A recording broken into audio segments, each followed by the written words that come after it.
हरे राम हरे राम हरे राम हरे राम हरे राम हरे राम हरे राम हरे राम।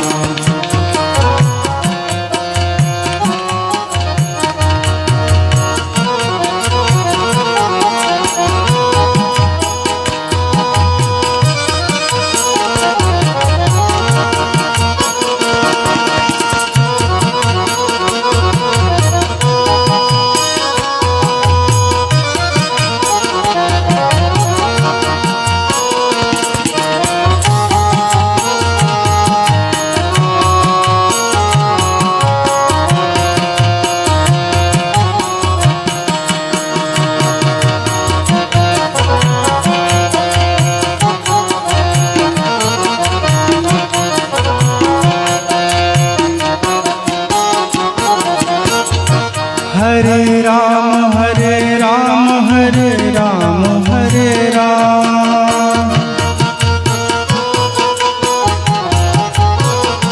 हरे राम हरे राम हरे राम हरे राम हरे राम हरे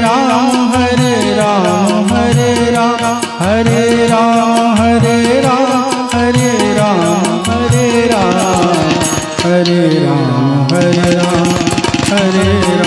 हरे हरे राम हरे राम हरे राम हरे राम हरे राम हरे राम हरे राम हरे राम हरे राम हरे राम हरे राम हरे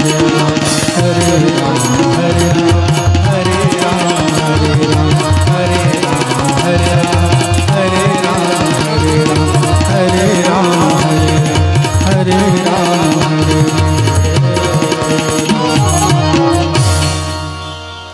श्यावर रामचंद्र की जय, पवन सुत हनुमान की जय, बोलो भाई सब संतन की जय, उमापति महादेव की जय। कल की कथा में हम सबने श्रवण किया, हनुमान जी लंका जाते हैं, सीता मैया का ठीक ठीक समाचार प्राप्त करते हैं, लंका को विध्वंस करते हैं और राम जी के पास आके सारा समाचार बताते हैं।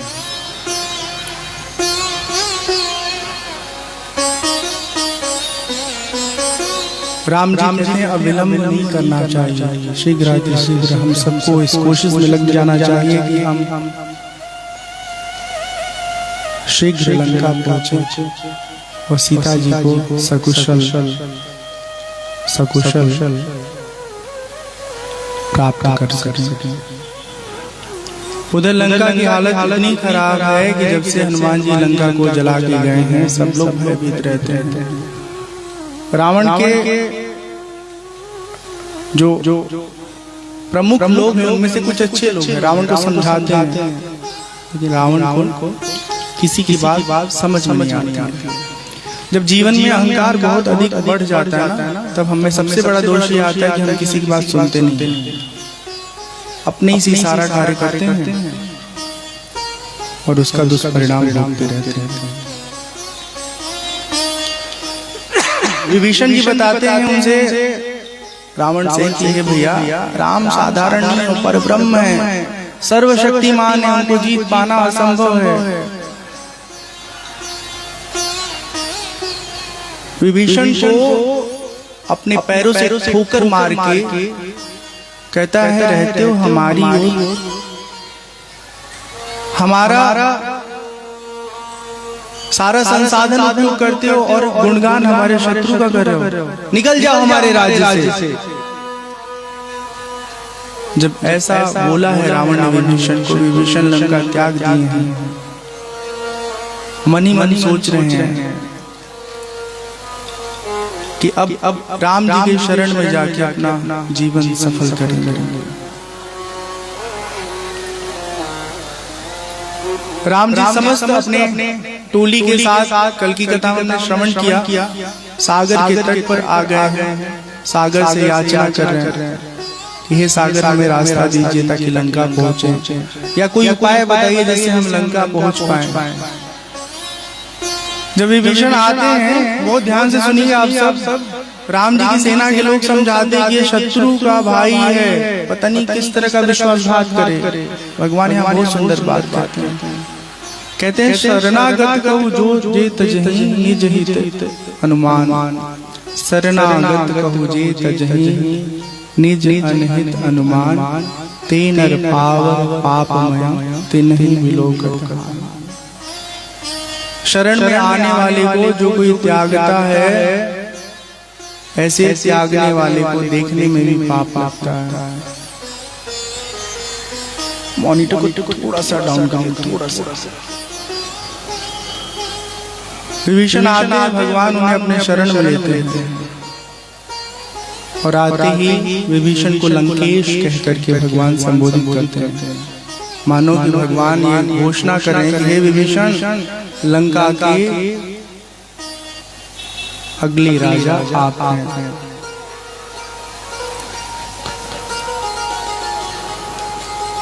विभीषण से पूछते हैं कि हे विभीषण, आप तो इस क्षेत्र के जानने वाले हैं, लंका कैसे पहुंचा जाए? विभीषण कहते हैं, प्रभु समुद्र देव यही रास्ता बता सकते हैं।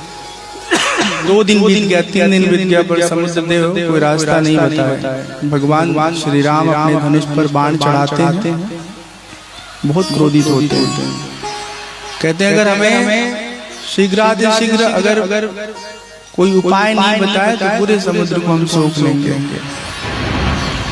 भगवान के क्रोध को देखकर समुद्र प्रकट हो जाते हैं, प्रभु से क्षमा मांगते हैं, और फिर उपाय बताते हैं कि नल नील नाम के 2 बानर हैं, वो अगर आपके साथ मिल जाएंगे तो आपके लिए समुद्र पे पुल बना देंगे। उनको वरदान प्राप्त है कि उनके हाथ का स्पर्श किया हुआ पत्थर पानी में तैरने लगता है। नल नील को बुलाया जाता है और नल नील समुद्र पर पुल बनाना आरंभ करते हैं।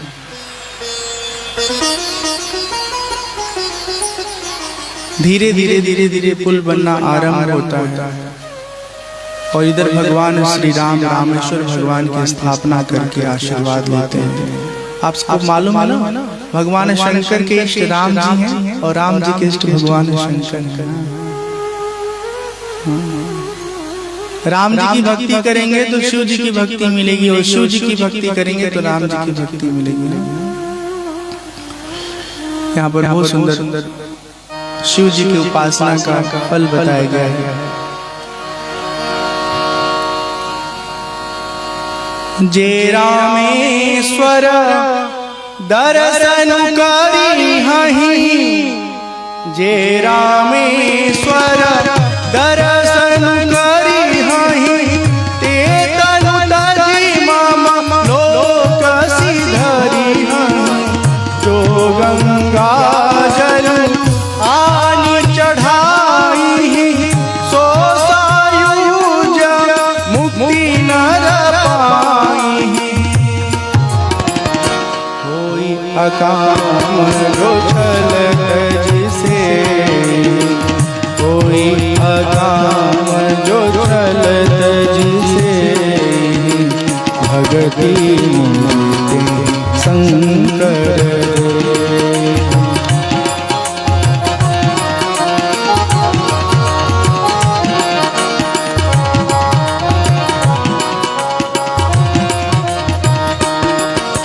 मम कृत से जो दर्शन करी, सो बिनु श्रम भव सागर करी,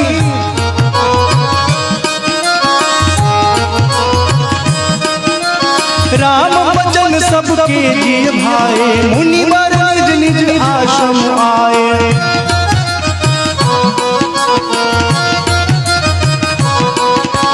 बाधा से तु नील नल नागर, राम कृपा जसु भय उजागर।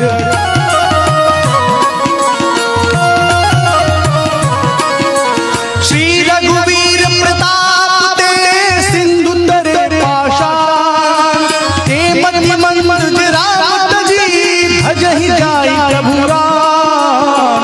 जय सिया राम जय जय सिया राम, जय सिया राम जय जय सिया राम।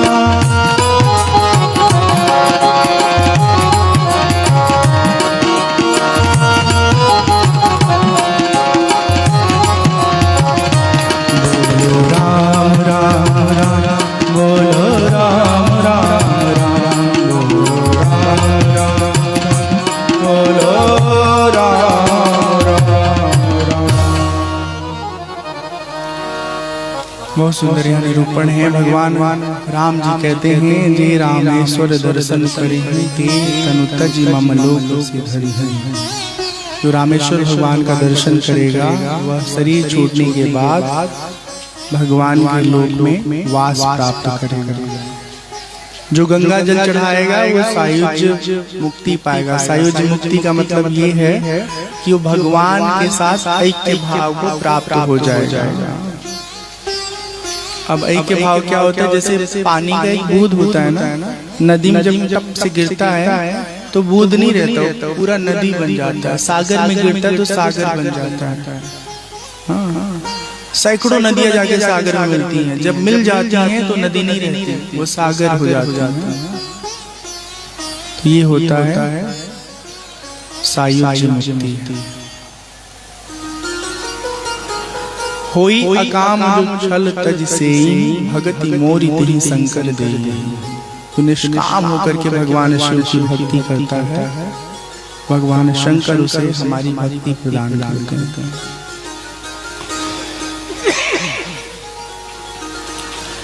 मम कृत सेतु जो दर्शन करिहि, सो बिनु श्रम भव सागर तरि।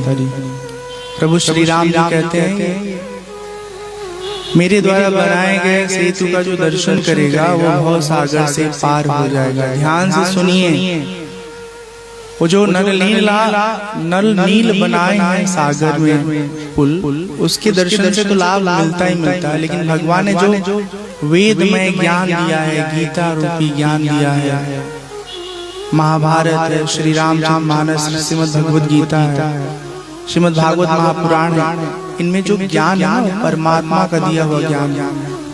तो उसे जो सुनेगा, समझेगा, पढ़ेगा, उसका जीवन सार्थक होगा। बाबू बाहर का आवाज क्यों बढ़ाओ? हमने कहा था ना, खुद ही जाके सुन लिया करो। यहाँ का मत सुनो, उधर स्पीकर के पास खड़ा होके अब ऑर्डर आया कि आवाज बढ़ाओ, तुम सफाई दे रहे हो।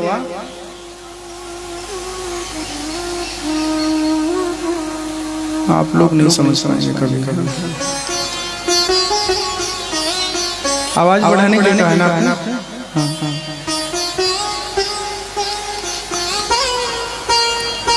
पुल बन करके तैयार होता है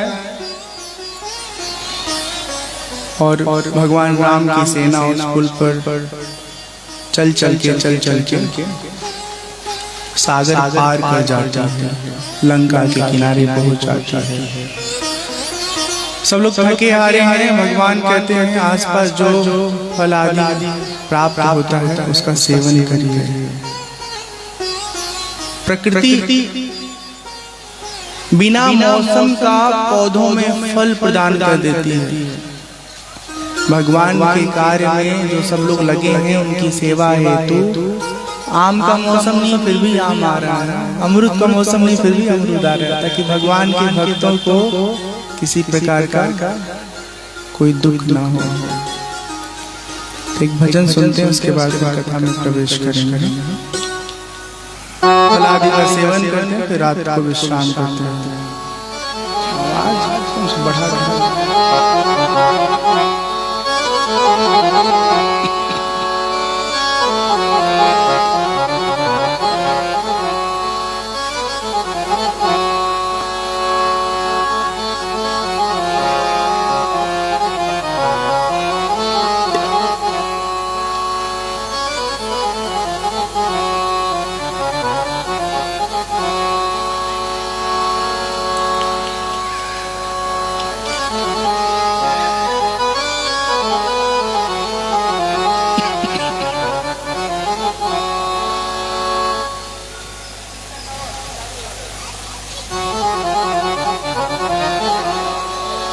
ऐसी लागी लगन मेरा हो गया।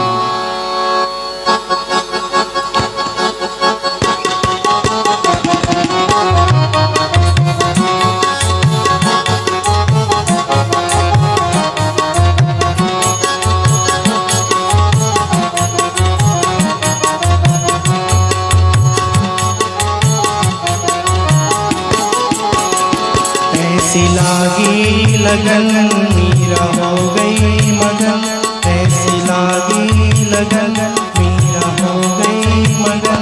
वो तो गली गली हरि गुण गाने लगी, महलों में पली बन के जोगन चली, महलों में पली बन के जोगन चली। मीरा रानी दीवानी कहाने लगी, ऐसी लागी लगन लागी लागी लगन लागी लागी लगन।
लागी लागी लगन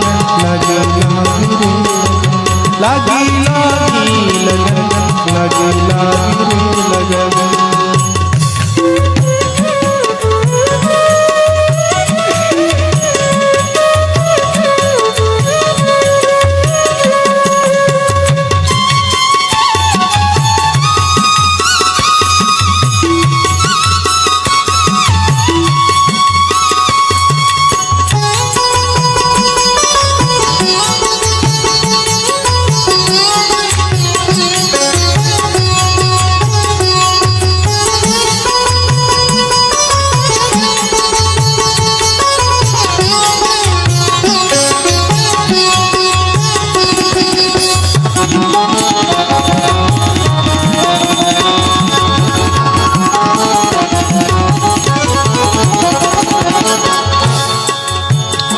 राणा ने विष दिया मानो अमृत पिया, राणा ने विष दिया मानो अमृत पिया। मीरा सागर में सरिता समाने लगी, दुख लाओ सही मुख से गोविंद कही। मीरा गोविंद गोपाल गाने लगी, वो तो गली गली हरि गुण गाने लगी। ऐसी लागी लगन मीरा हो गई मगन, लागी लगन मीरा हो गई मगन। ऐसी लागी लगन लागी लागी रे लगन, ऐसी लागी लगन लागी लागी रे लगन।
बोले श्री कृष्णचंद्र भगवान, सियापति रामचंद्र भगवान, जय जय सीताराम,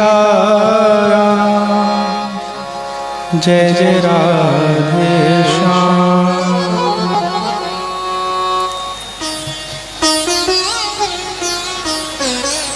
जब रावण को मालूम चलता है कि राम जी की सेना हमारे नगर के निकट आ गई है, सागर पार कर ली है, तो एकदम परेशान हो जाता है। उसकी पत्नी उन्हें समझाती है कि अभी भी कुछ बिगड़ा नहीं है, सीता जी को सम्मान राम जी के हाथों में सौंप दीजिए और जो आपने किया है उसके लिए भगवान से क्षमा मांग लीजिए।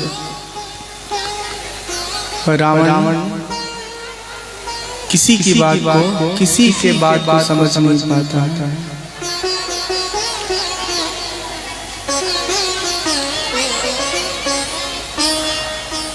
प्रातः काल अंगद जी को दूत बना के रावण के दरबार में भेजा जाता है। अंगद जी से कहा जाता है, देखिए कुछ भी अधिक रावण के सामने नहीं बोलना है, बस इतना करना है कि आप उनके समक्ष संधि प्रस्ताव रखेंगे। अगर रावण मान जाता है तो फिर युद्ध नहीं किया जाएगा। वैसे तो भगवान का अवतार ही इसीलिए हुआ है कि रावण का, कुंभकर्ण का, असुरों का नाश करें, लेकिन फिर भी एक जो युद्ध से पूर्व शिष्टाचार होता है उसका निर्वाह करना युद्ध का अनिवार्य अंग है। इसलिए भगवान अंगद जी को दूत बना करके भेजते हैं रावण के दरबार में। अंगद जी जाते हैं, रास्ते में रावण का एक बेटा है वो मिल जाता है, अंगद जी से उलझता है और अंगद जी उठा के पटकते मर जाता है।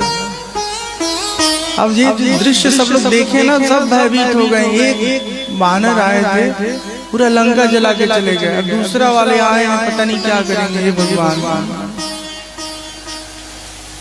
अंगद जी रावण के दरबार में जाते हैं, कोई उन्हें बैठने के लिए नहीं कहता है, सबको मालूम है कि ये दूत बन के आए हैं। जब रावण बैठने के लिए नहीं कहता है तो अंगद जी अपने पूंछ को बड़ा कर लेते हैं,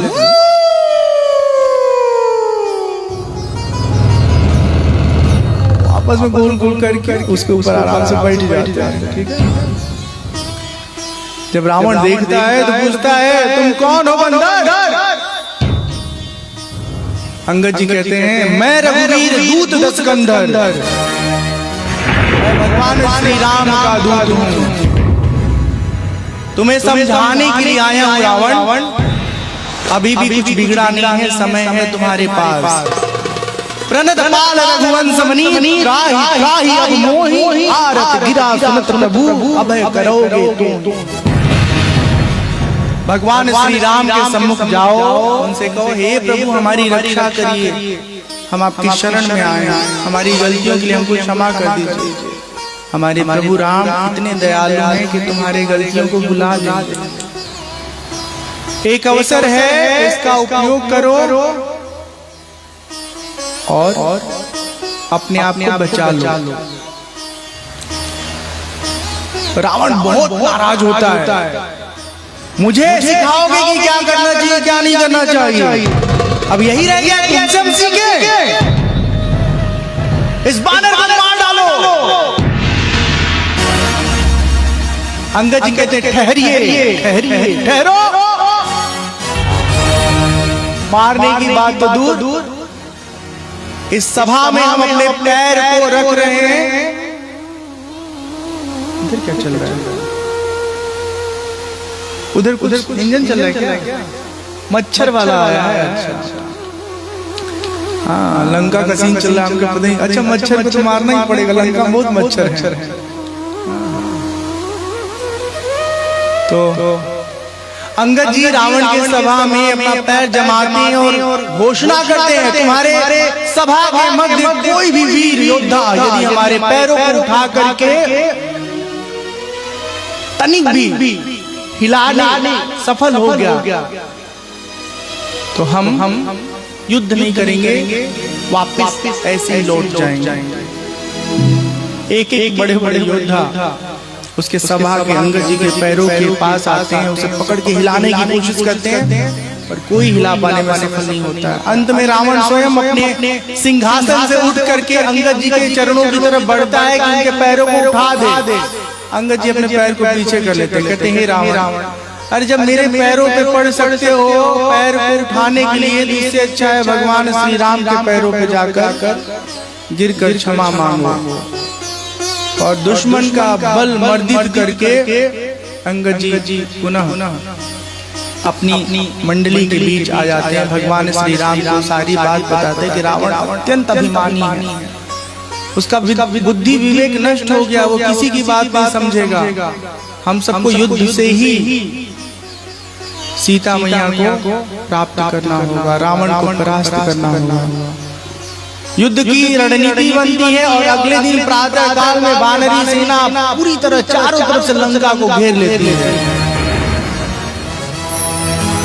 श्यामपति रामचंद्र भगवान की, श्यामपति रामचंद्र भगवान की, श्यामपति रामचंद्र भगवान की। घनघोर युद्ध होता है।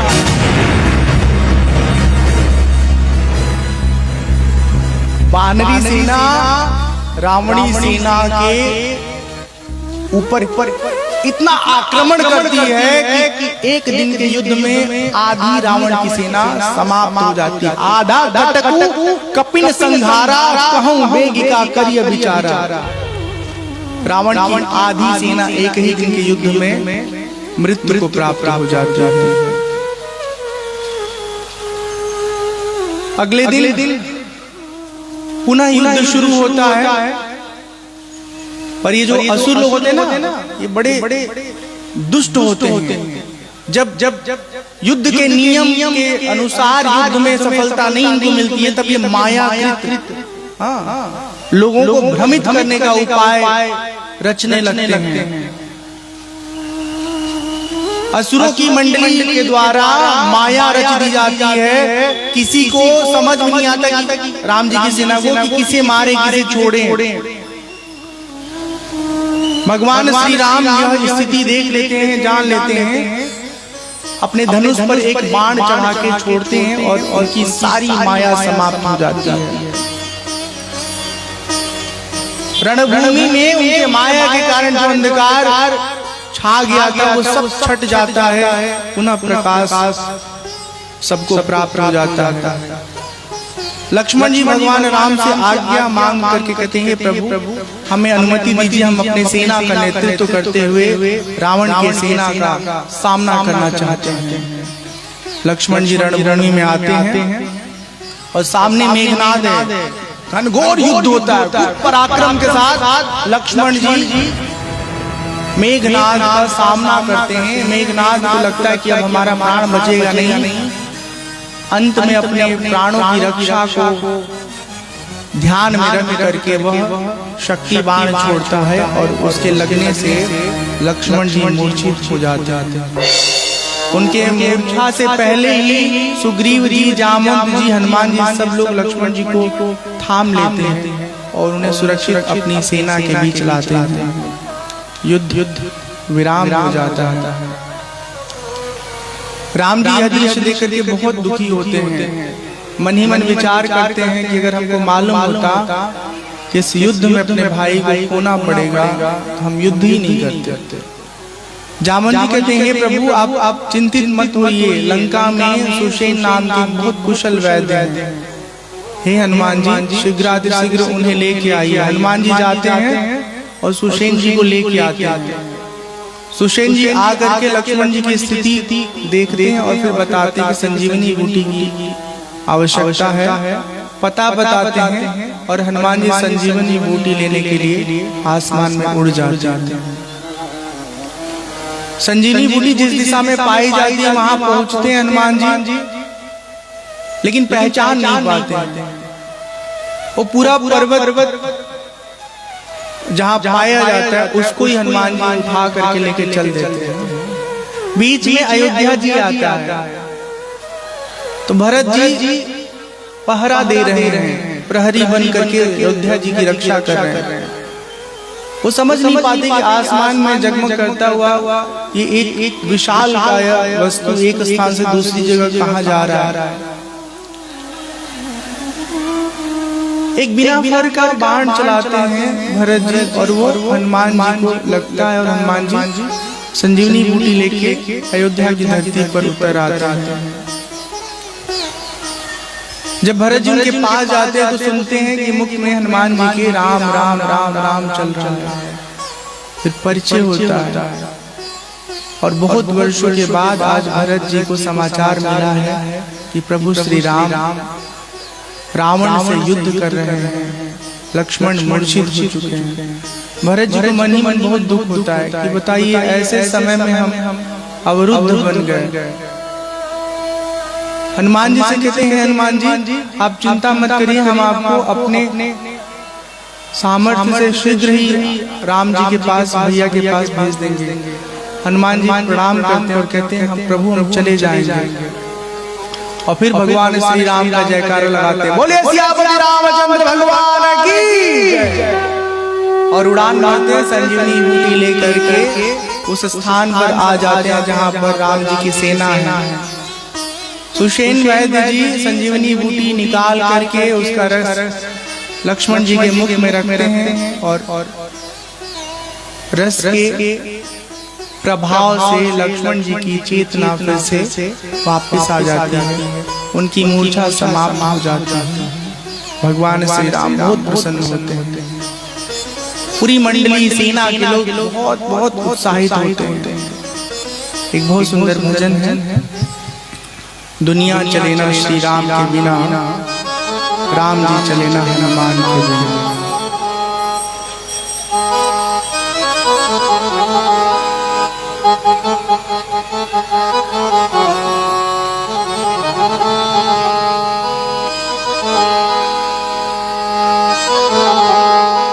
राम जी चले ना हनुमान के बिना, राम जी चले ना हनुमान के बिना, राम जी चले ना हनुमान के बिना।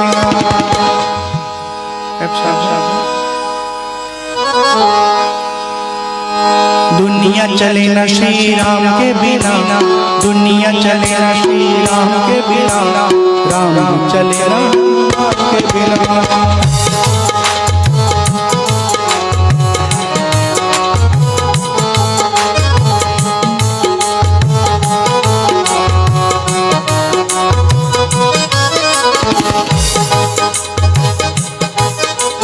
दुनिया चले ना श्री राम के बिना, दुनिया चले ना श्री राम के बिना, राम चले ना हनुमान के बिना।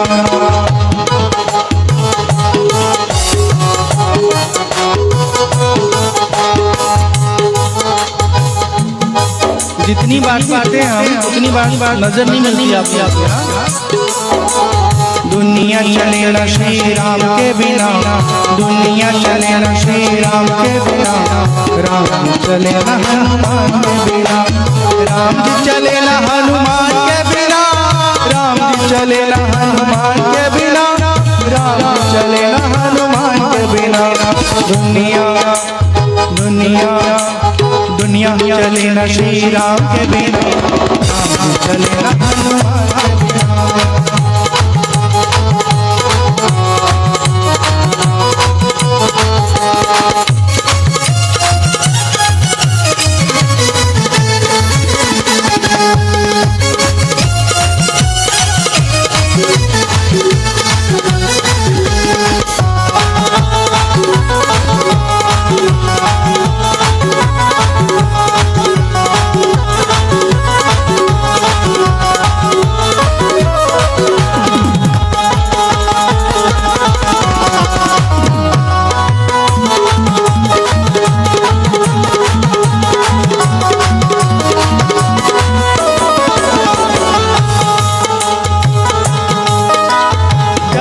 रामायण पढ़ी है, जब से रामायण पढ़ी है, एक बात हमने समझ ली है, एक बात हमने समझ ली है। जब से रामायण पढ़ी है, एक बात हमने समझ ली है। जब से रामायण पढ़ी है, एक बात हमने मरे न श्री राम के बिना, रावण मरे न श्री राम के बिना, लंका जले न हनुमान के बिना।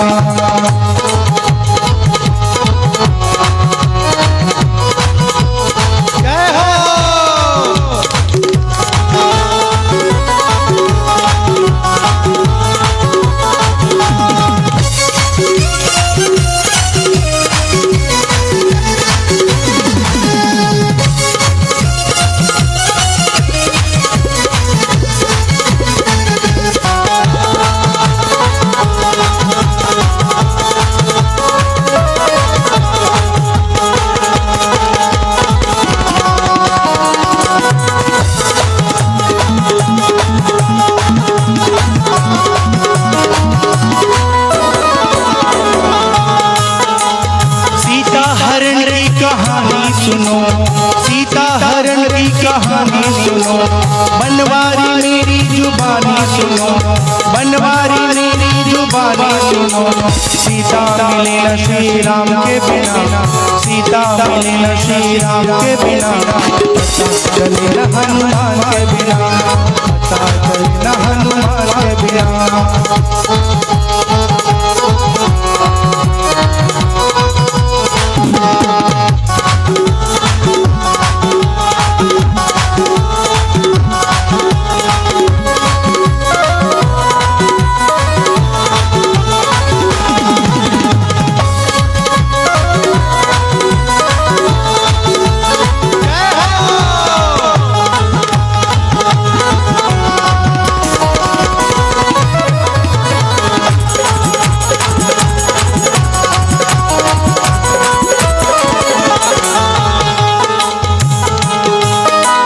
लक्ष्मण का बचना मुश्किल था, लक्ष्मण का बचना मुश्किल था, कौन बूटी लाने के काबिल था, कौन बूटी लाने के काबिल था।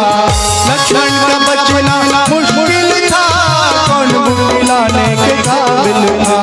लक्ष्मण का बचना मुश्किल था, कौन बूटी लाने के काबिल था। लक्ष्मण बचे न श्री राम के बिना, लक्ष्मण बचे न श्री राम के बिना, बुद्धि मिले न हनुमान के बिना, बुद्धि मिले न हनुमान के बिना।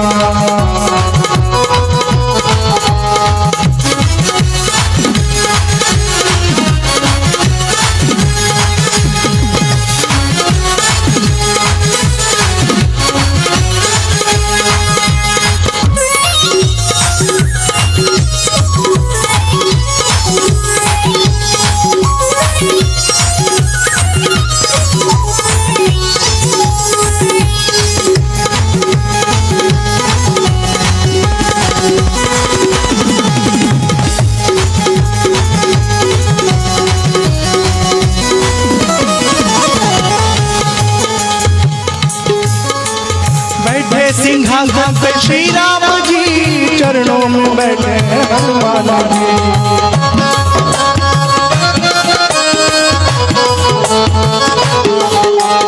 बैठे सिंहासन पे श्री राम जी, चरणों में बैठे हनुमान जी।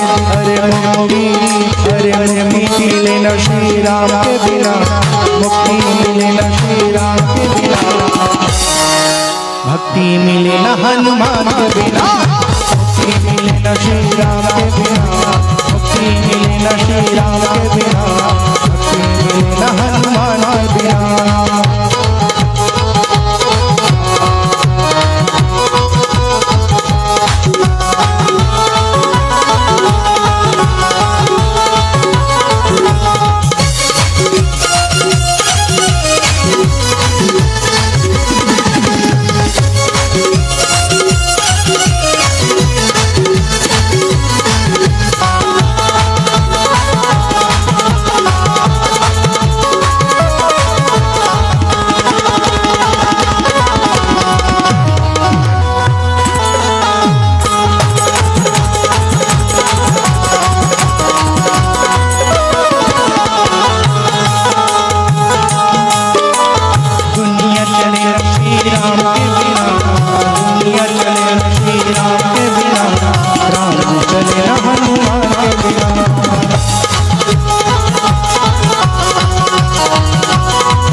हम कहते हैं ना कि मोबाइल मत चलाओ तुम लोग, हाँ सुधर नहीं सकते आप लोग, हाँ बिजनेस करना है मोबाइल चलाने आने, हाँ आने से हम फोन करके बोले थे कि 3 घंटा 4 घंटा के स्टेज पर रहोगे, मिक्सर पर मोबाइल मत चलाना। जितनी बार देख रहे उतनी बार लोग अपने आपस में फोटो कर रहे हैं। शर्म आनी चाहिए आप लोग, प्रोफेशनल लोग आप लोग। डांटेंगे तो आप लोग बेइज्जती फील होगी। ताकत होता ना, हमारे पास बढ़िया बल होता ना, हम कहीं अगर दबंग होते ना, नहीं उठवा के टांगवा के 20 घंटा दूर के। जिस काम का आप ठेका लो उस काम के लिए आप बिल्कुल अलर्ट रहो। हमको भी नहीं जरूरत है उतना डांटने समय, लेकिन आदमी हुए हैं वो काटे पई कदरी परी कोटि जतन को सीच बिना मानक जल गए ते निमित केरवा को अधवा है ना कि कितना पानी दा वो ठीक नहीं हुई, फल नहीं दे, काटक जड़िए से तुरंत कल्ला फेंकिए, फलदार हो जाए। हम यहाँ डांट नहीं है, लेकिन हमारे काम के लिए जिसको ठेका मिला है, चाहे हमारे आर्टिस्ट हो, चाहे वो साउंड वाले हो, चाहे लाइट वाले हो, चाहे खुद आयोजक लोग हो, लापरवाही करते हैं तो फिर हम बहुत गुस्सा आता है। तो आयोजक लोग तो खैर यहाँ बहुत अच्छे लोग हैं, लेकिन कलाकार भी हमारे अच्छे हैं। साउंड वाले भैया जो है नहीं गटई फंस जा रही है।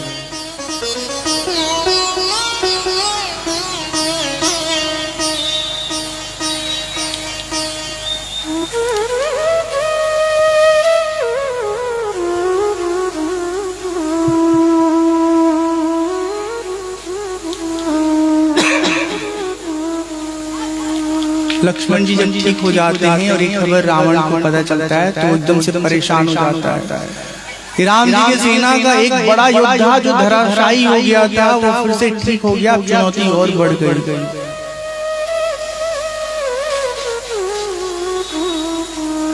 अगले दिन युद्ध होता है और युद्ध में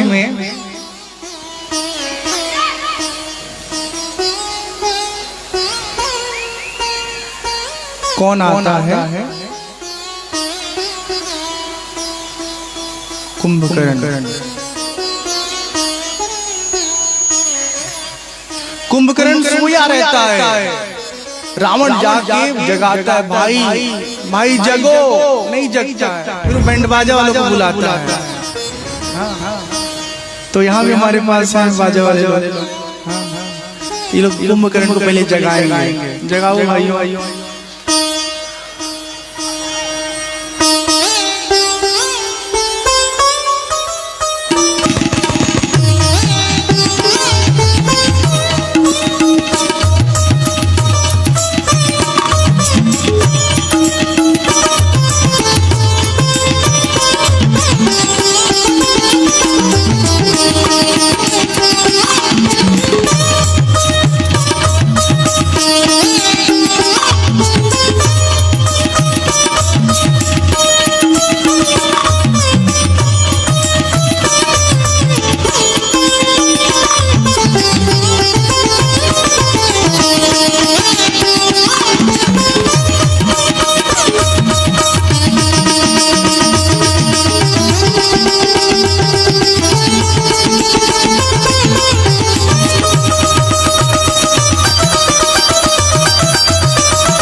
वो गुस्सा तो हुआ नहीं टूटने की वजह से, लेकिन जब देखा सामने बड़ा भाई है तो थोड़ा सा शिष्टता पूर्वक गुस्सा करने लगा। अब वो पता हमारा नींद पूरा नहीं हुआ। जगने के बाद रावण अपने भाई कुंभकर्ण को सारी बात बताता है, किस प्रकार से वह सीता जी का हरण किया है और राम जी की सेना लंका में आ चुकी है, युद्ध शुरू हो चुका है। तो जो मीटिंग कर रहे हैं उनको 500 रुपए का फाइन लगता है यहाँ पे, पता है आपको? हम तो चेहरा भी आपका पकड़ लिए हैं, अब कमेटी वाले जाएंगे कल रात को आपके पास, मतलब दिन में। ठीक है। बहुत महत्वपूर्ण विषय, ध्यान से सुनिए। कुंभकर्ण जब जगता है ना तो वो क्या कहता है, सुनने वाली बात। वो कहता है अपने भाई से, सुनी दस गंधर बचन तबा कुंभकर्ण बिलखान जगदम्बा हरिहानी अब सच चाहत कल्याण। बिलख करके मतलब रो करके कहा कि तुमने जगत जननी का हरण किया, अब तुम अपना कल्याण चाहते हो, असंभव, बहुत गलत किया। अब हमको बता के क्या मिलेगा, और जो तुमने किया वो तुम जानो। भगवान इतने करीब आ गए हमारे लंका में, अब तो हम जाके भगवान के चरण में अपना जीवन समर्पित कर देंगे और उन्हीं की भक्ति करेंगे। ये कौन कह रहा है? कुंभकर्ण कहत बा। कब? जब सूत के उठल तब। अब भाई रावण है ना, तो रावण की इनका कमजोरी सब मालूम बा कि कहाँ इनका आदत खराब बा। वो सब व्यवस्था पहले से जुटा के रखे थे। अजय देखला से भक्ति वाला इनका भाव, खट से बर्तन का ढक्कन खुलवालस और नाकी रहे जैसे सुगंध गई बा कुंभकर्ण के, इनका विचार बदल गए, टूट पड़ल खाए पिए के ऊपर, और खा पी के जब एकदम गटई तक भर लिया कुंभकर्ण, तो करे बाद का स्थिति बा, रणभूमि में भगवान राम से युद्ध करे के निकल गए। अब यहाँ एक बात समझे वाला ये बा कि हम सब लोग जब सुबह सोच के उठे ले, हम सब लोग जब सो के उठते हैं, हम सब लोगों का मन बड़ा सात्विक रहेला। मन होला सब केहू डिस्टर्ब मत करे, फोन का घंटी मत बाजे, कहीं चें ना हो, आंख बंद करके थोड़ा ध्यान करेंगे। तब तक दूध वाला घंटी बजा, टन टन टन, उधर बर्तन धुलने की आवाज, इधर उधर, फिर उठते नहाते धोते भोजन करते हैं, नाश्ता करते हैं। नाश्ते में अगर कहीं आपने हैवी नाश्ता कर लिया, अच्छा लगा, 2 की जगह 4 पराठा खा लिया। सूत के उठे थे और 4 पराठा खाने के बाद फिर कहते हैं आज ऑफिस जाए का मन नहीं करता, सूते के मन करता। हम बताना ये चाहते हैं कि अगर आपके आहार का मात्रा संतुलित नहीं होगा तो हम सबके शरीर में उसका प्रभाव तामसिक हो जाएगा। ठीक है, आहार की मात्रा, आहार का स्वरूप, उसका स्वभाव ठीक होना चाहिए। और भोजन ऐसा होना चाहिए कि जब सो के उठे हैं आप, जिस तरह का आपके मन में सत्व है, शांति है, वही शांति, वही सत्व तब तक बना रहे जब तक कि आप बिस्तर पे दिन भर का काम निपटा के सोने नहीं जाते। याद रखिए, जो कोई ऐसी स्थिति अपनी बना लेता है ना, उसका चेहरा हमेशा प्रसन्न चित्त रहता है, प्रसन्नता भाव से भरा रहता है। और ये कैसे होता है? ये उचित खान पान, उचित विचार, उचित व्यवहार, सब विषय जब संतुलित होते हैं, उत्तम होते हैं, तब हमारा मन, हमारा शरीर, हमारा जीवन सब अच्छा होता है। तो अपना जो व्यवहार है, अपना आहार विहार है, उस पर बहुत ध्यान रखिएगा, नियंत्रण करके रखिएगा।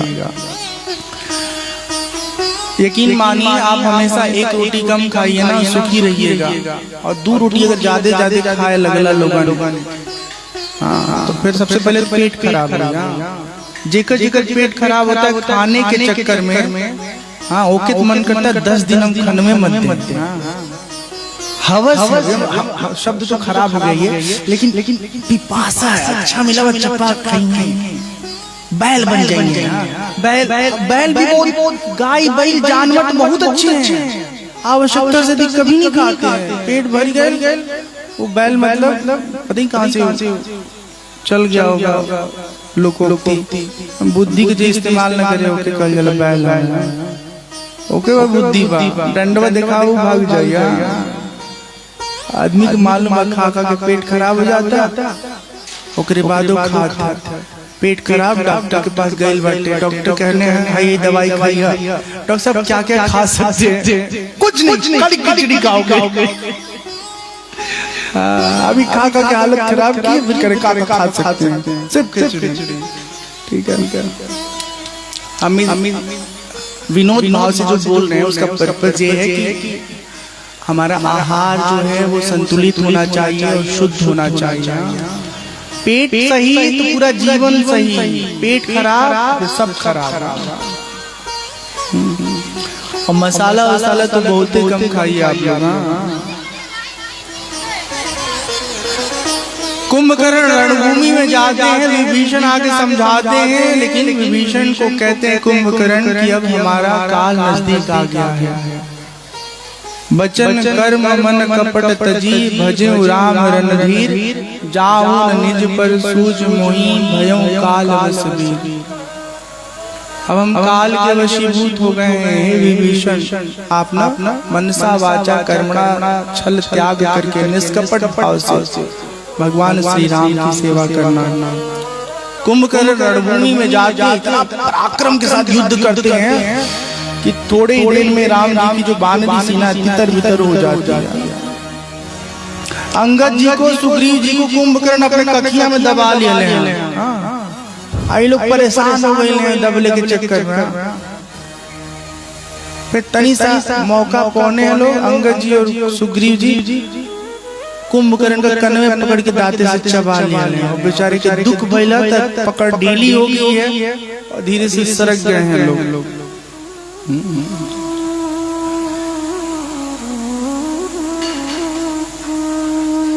कुंभकर्ण बहुत क्रोधित होता है और अंत में वो बहुत बड़ा सा शिला लेकर के आक्रमण करने के लिए दूर से दौड़ता आता है। भगवान देखते हैं कि ये तो बहुत अनर्थ हो जाएगा। प्रभु श्री राम अपने धनुष पर बाण चढ़ाते हैं और उस बाण के प्रहार से उसका एक भुजा काट देते हैं। फिर वो दूसरी भुजा से वही करने की कोशिश करता है।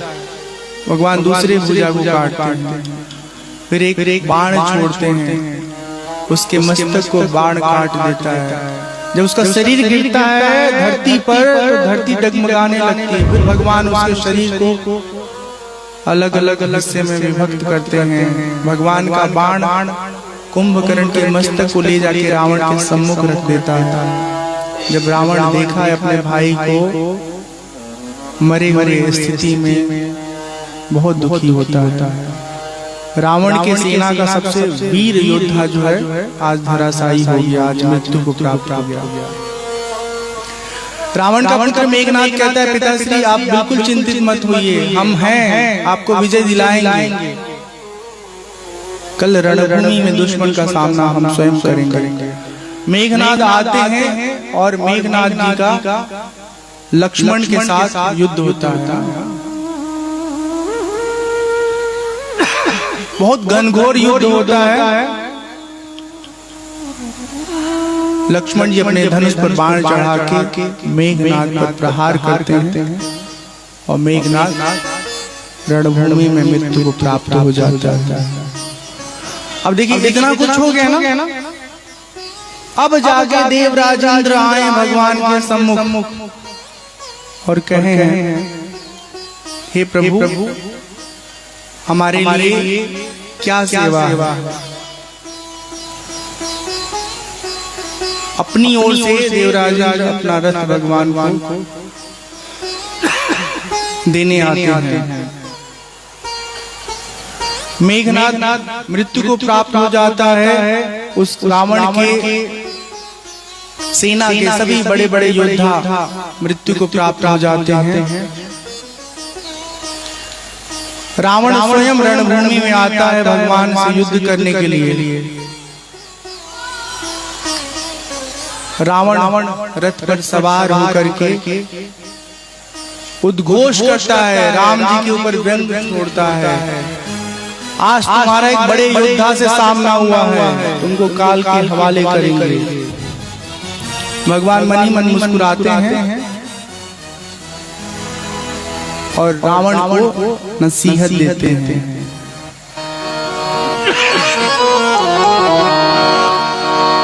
जनि जल्पना करी सुज सुना सही नीति सुनहि करई क्षमा संसार ममा पुरुष साल पनस समा। एक सुमन नद एक सुमन फल एक फल केवल लाहि। एक कहीं कहीं करहि अपर करहि कहदन भागहि। एक करहि कहदन भाग। भगवान कहते हैं हे रावण, संसार में 3 प्रकार के पौधे होते हैं। एक होता है गुलाब का पौधा। गुलाब में फूल बहुत अच्छा है पर फल नहीं आता है फल, कुछ फल नहीं आता। तो ऐसे एक व्यक्ति होते हैं जो बड़ी बड़ी बातें कह देते हैं, ये करेंगे वो करेंगे आपके लिए, बस दुख होगा बताइएगा, हमको याद करिएगा, सब दुख दूर कर देंगे। पर मौके पे जब आप उनको पूछते हो भैया मदद कर दो तो धीरे धीरे से भाग जाते हैं या जवाब नहीं देते। दूसरे कैसे होते हैं? दूसरा फल होता है आम का। आम का जब पेड़ में मऊर आता है तो ढेर सारा मऊर आता है, अनंत मऊर आता है ना। लेकिन फल लगते लगते ढेर सारा मऊर उसमें से गिर जाता है। गिने चुने फल लगते हैं पेड़ में। ऐसे कुछ लोग होते हैं जो खूब ढेर सारी बातें कहते हैं, तू करावा हम सब संभाल ले पीछे से। और जब समय आता है तो जितना कहते हैं उतना नहीं करते पर कुछ कर देते हैं। और तीसरे लोग होते हैं कैसे कटहल नहीं, कटहल में पता है ना फूल आता है ना मऊर आता है, सीधे फल देता है। वो जड़ के अंदर से दे देगा, टहनी से दे देगा, कहाँ से फल आ जाएगा कुछ पता नहीं।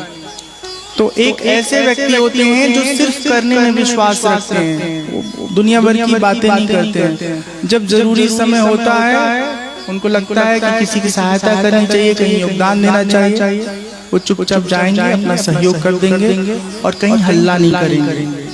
यहाँ पर एक निवेदन आप सबके समक्ष हम कर दें कि किसी की मदद कीजिए ना, तो मदद करने के बाद उसको बेइज्जत मत करिए। पूरे रिश्तेदारी में बता रहे हैं क्या अरे आज वो ठीक हो गए, हाँ नहीं तो कल क्या तो ही सब देत रहा, तो अरे दिले से सब हो गए उनके। थोड़ी सी सहायता की है, ये आपको भगवान ने अवसर दिया है, बहुत अच्छी बात है। लेकिन किसी की 10% सहायता करके और जीवन भर के लिए क्रेडिट लेना ये गलत बात है। अब पता है कोई अच्छा व्यक्ति होगा ना, आपने उनकी मदद किया है तो वो खुद आपको क्रेडिट देंगे, खुद दुनिया के सामने आपके बारे में बताएंगे कि ये व्यक्ति हमारे संघर्ष के दिनों में कितना मददगार साथी रहे, जीवन भर कृतज्ञ रहेंगे। और अगर कोई एहसान फरामोश है, आपने किसी की मदद की है और वो आपको सफल होने के बाद मुड़ के देख भी नहीं रहे, तो फिर क्या कोई मतलब नहीं। तो अच्छे लोगों की मदद करिए और चुपचाप रहिए, समय आने पर लोग खुद आपको धन्यवाद देंगे। और मदद सबकी कर देनी चाहिए, बस जब पता चल जाए कि आपके की हुई मदद का उपयोग नहीं हो रहा है बल्कि दुरुपयोग हो रहा है, तब अपना मदद की प्रक्रिया उस संदर्भ में बंद कर लीजिए।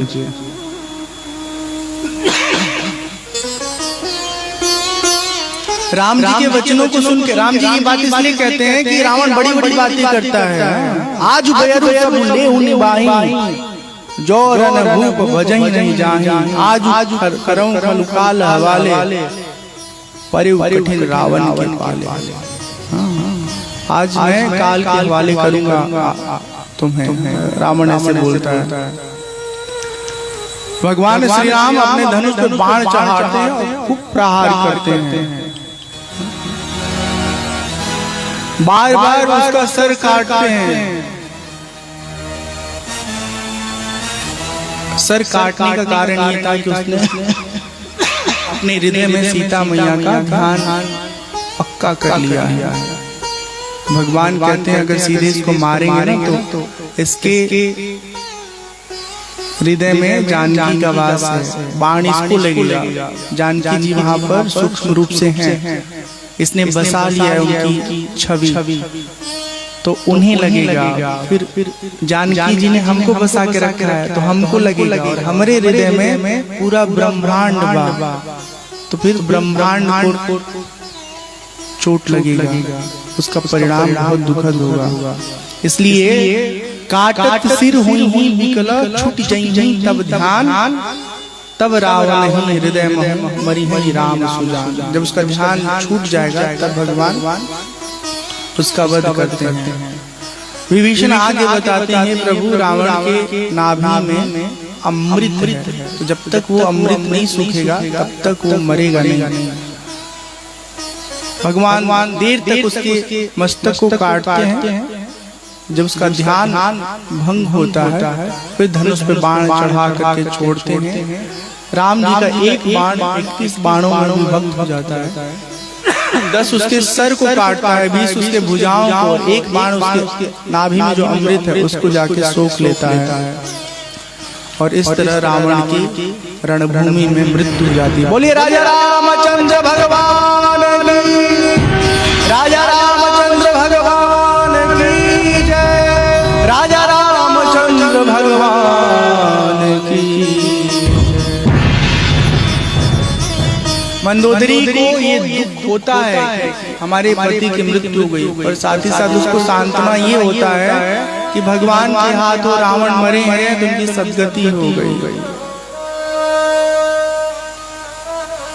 देवता लोग भगवान का स्तुति करते हैं, जय जयकार करते हैं। अपने पति को मंदोदरी तिलांजलि देती है।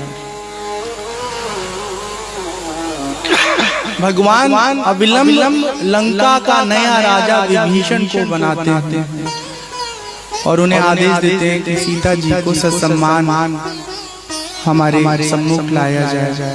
सीता मैया आती हैं। अब यहाँ एक छोटी सी घटना है कि सीता जी जब अशोक वाटिका से आती हैं तो पहले अग्नि में प्रवेश करती हैं और फिर बाहर निकल जाती हैं। उसका भाव सिर्फ इतना समझिए, अर्थ सिर्फ यह है कि जब सीता जी वनवास में निकली हैं तो वो अपने असली स्वरूप को अग्नि में समाहित कर ली हैं, और माया कृत जो सीता का रूप है ना वो पूरे वनवास में रहा है। लंका में असली सीता नहीं थी। हाँ, सीता जी की खाली छवि सीता जी नहीं थी। तो अग्नि में प्रवेश करती हैं जो माया कृत सीता जी हैं, और फिर अग्नि के भीतर से बाहर आती हैं जो राम जी की सीता, असली सीता जी हैं।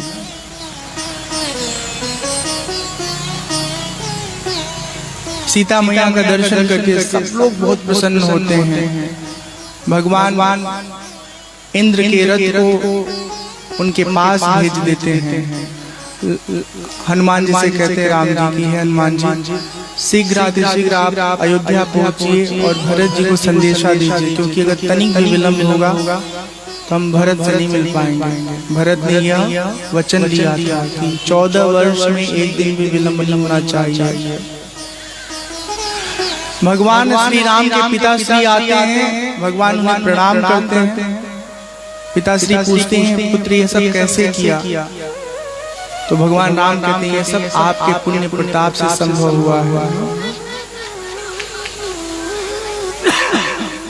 इंद्र आते कहते भगवान हम आपकी कुछ सेवा करना चाहते हैं। राम जी कहते हैं ऐसा करिए इंद्र, अमृत की वर्षा करिए। अमृत की वर्षा इंद्र करते हैं, उसके प्रभाव से राम जी के समस्त सिपाही जो अपने प्राण गंवा चुके हैं फिर से जीवित हो जाते हैं।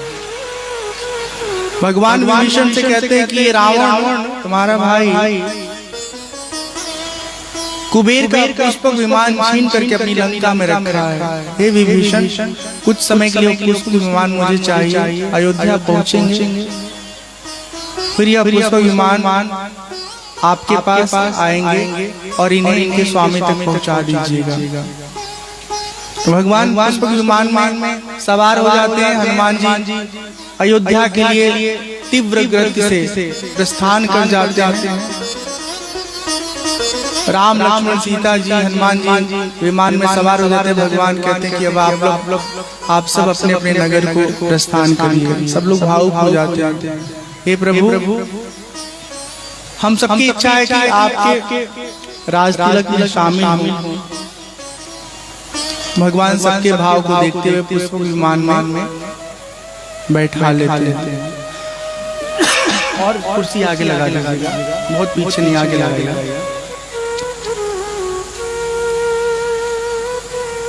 पुष्पक विमान की विशेषता कि हमेशा उसमें एक जगह एक यात्री की जगह शेष रहती है। सब लोग उसमें बैठ जाते हैं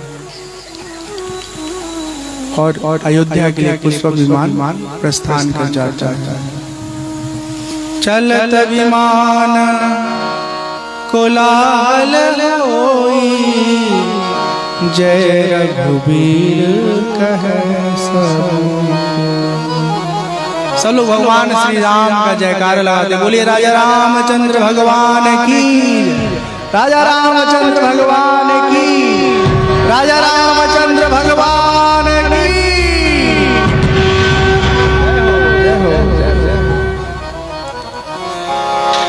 तो कुर्सी तीन जो लगाना था, दो पे तीनों बैठ जाएंगे लोग। अच्छा, लक्ष्मण जी खड़े हो जाएंगे। ये भी ठीक है। वाह, कितने अच्छे।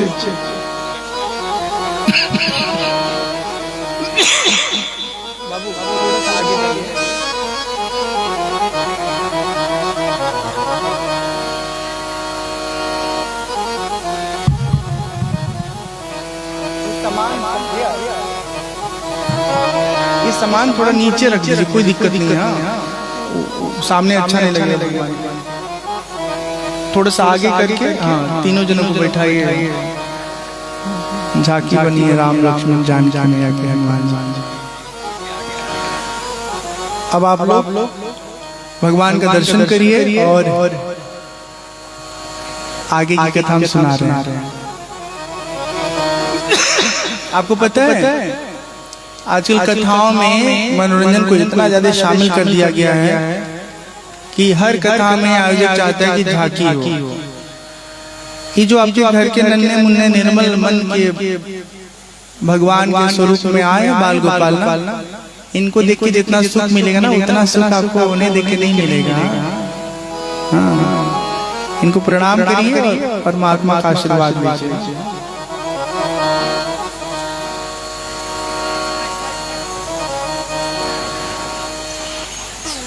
अभी पहुंचेंगे जब अयोध्या जी, तब होगा सब।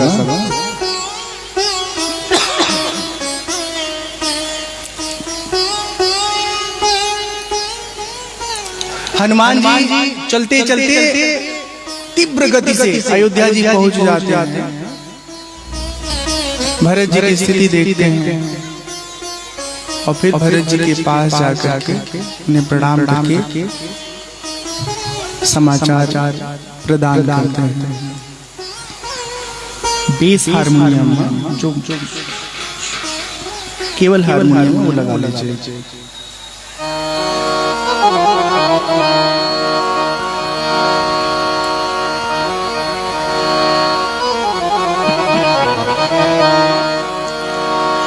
राम बिरह सागर महा, भरत मगन मन होत, विप्र रूप धरि पवन सुत, आई गयो जन। राम जी के विरह समुद्र में भरत जी का मन लगातार निरंतर डूब रहा था।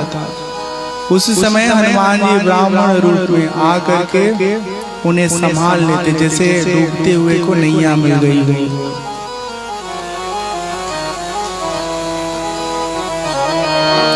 देखत हनुमान अति हर्ष, पुलकित लोचन जल करसि, मन बहुत भांति सुख मानी,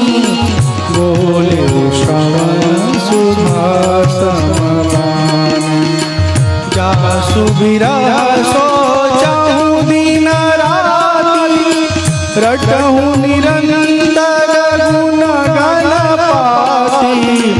रघुकुल तिलक सुजन सुखदाता, आयहु कुशल देव मुनित्राता।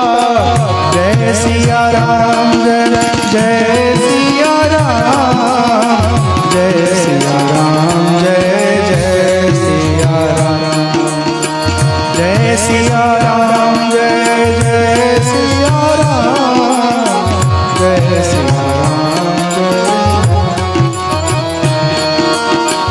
को तुम तात कहाँ ते आए, मोहि परम प्रिय बचन।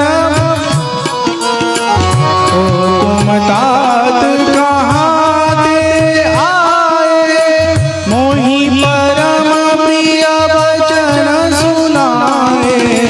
मारुत सुत मैं कपि हनुमाना, नाम मोर कृपानिया। जय सिया राम जय जय सिया,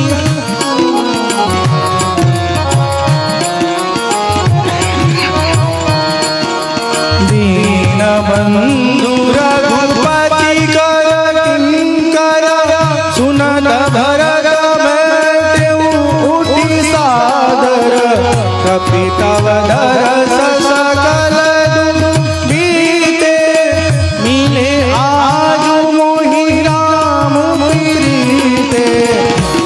संदेश सरिस जग माही, करे विचार क्यों करुणाई।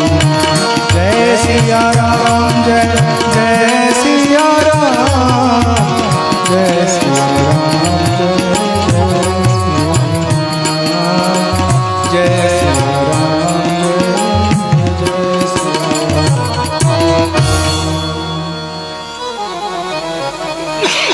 हनुमान जी ब्राह्मण का रूप धारण करके भरत जी को जाके प्रणाम करते हैं, उन्हें सारी सूचना प्रदान करते हैं, जानकारी प्रदान करते हैं। भरत जी सुन के बहुत बहुत आनंदित होते हैं, ऐसे लगता है जैसे उनको प्राण मिल गया हो। पूछते हैं आपका परिचय क्या है?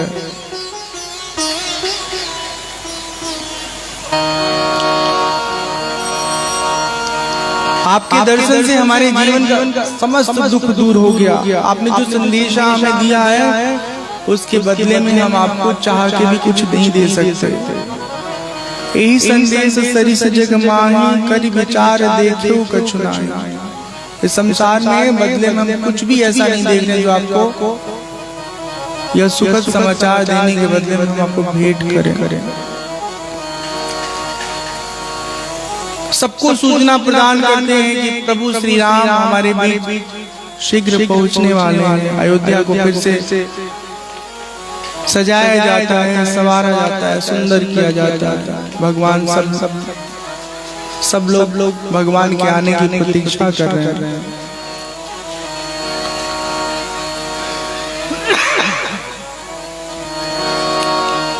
भगवान श्री राम जब अपने नगर पहुंचते हैं तो अयोध्या की महिमा का बखान कर रहे हैं। बहुत सुंदर भाव है। सुनो कपीसा अंगद लंकेसा, पावन पुरी रुचिर देसा।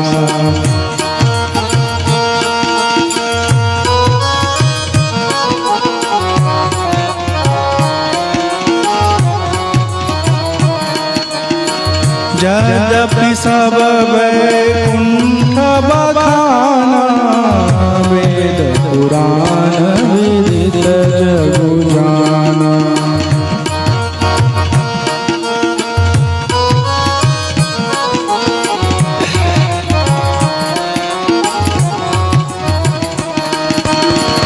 अवधपुरी सम प्रिय नहीं सो, यह प्रसन्न जान को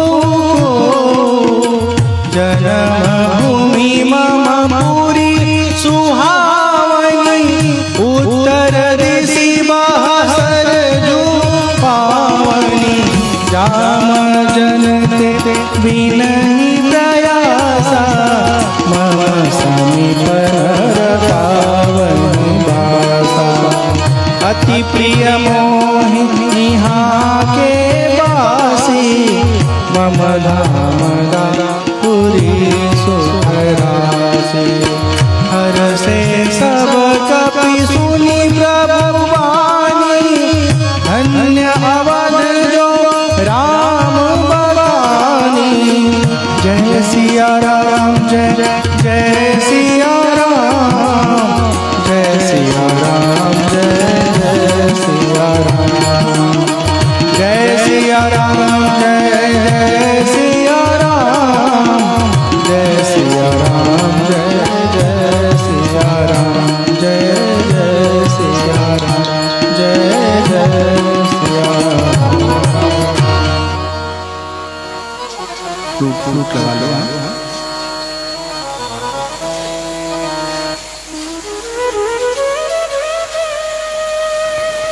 भगवान श्री राम अयोध्या की महिमा का बखान करते हुए बताते हैं कि यद्यपि वेद पुराणों में वैकुंठ की बहुत महिमा बताई गई, लेकिन हमसे कोई पूछेगा कि हमें क्या प्रिय है, तो हमें हमारी जन्मभूमि प्रिय है। हमारे जन्मभूमि के उत्तर तट पर बहने वाली सरयू मैया इतनी पुण्यदायी है कि जो कोई उनमें स्नान करता है ना, वो हमारे समीप वास प्राप्त करता है। अति प्रिय मोहि यहाँ के वासी मम धामदा पुरी सुख राशि। यहाँ के लोग हमको बहुत प्रिय हैं और हमारी पूरी हर प्रकार का सुख देने वाली है। सब लोग अयोध्या की महिमा सुन करके बहुत प्रभावित होते हैं, बहुत प्रसन्न होते हैं। अयोध्या पहुंच करके भगवान पुष्पक विमान को संकेत देते हैं कि ये पुष्पक विमान अयोध्या की धरती पर आप उतरिए। आज्ञा पाकर के पुष्पक विमान अयोध्या की धरती पर उतरते हैं और सामने भरत जी, रामदेव, वशिष्ठ जी, बड़े बड़े संत महात्मा, कौशल्या मैया, सुमित्रा जी, सुमंत जी, नगरवासी, भगवान के सखा, सब लोग इंतजार कर रहे हैं। भगवान जब पुष्पक विमान से उतरते हैं तो भरत जी राम जी के चरणों में जाके लेट जाते हैं। भगवान उन्हें जल्दी से उठा के अपने हृदय से लगाते हैं और उस दृश्य को देख करके सब लोग भाव विभोर हो जाते हैं। परे भूमि नहीं उठत उठाए पर कर कृपा सिंदूर लाए। राम जी उठावत हैं भरत जी, लेकिन उठत ना बाटे, जबरदस्ती उठा के अपने सीने से लगौले बाटे राम जी।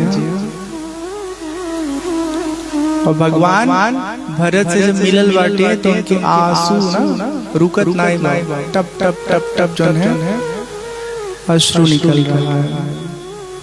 शत्रुघ्न जी लक्ष्मण जी से मिलते हैं, सबको प्रणाम करते हैं राम लक्ष्मण, जो बड़े लोग हैं।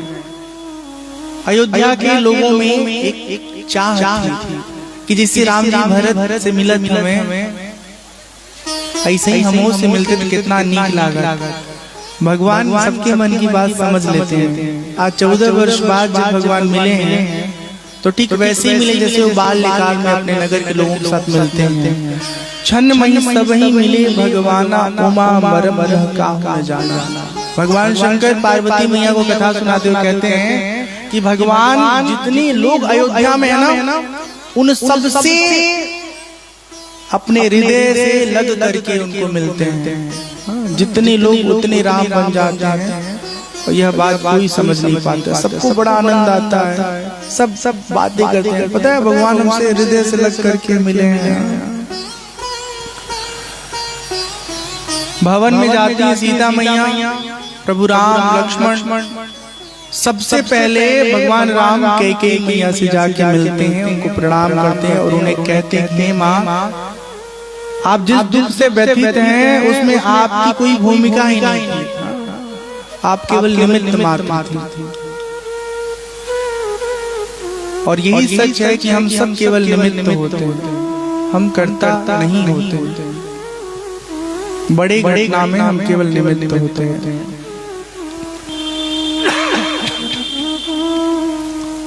गुरुदेव जो वशिष्ठ जी महाराज हैं वो पहले से सारी तैयारी करके रखे हैं कि पिछली बार एक दिन विलंब होने से हम राम को खो दिए, राम को राजा रूप में नहीं पा सके, वनवासी राम हो गए, इस बार विलंब नहीं करेंगे।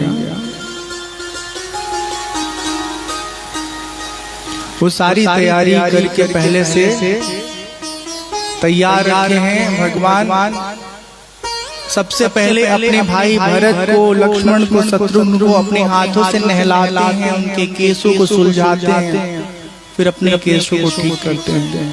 वल्कल वस्त्र, तपस्वी वस्त्र त्याग करके राजसी वस्त्र आभूषण में अलंकृत होते हैं।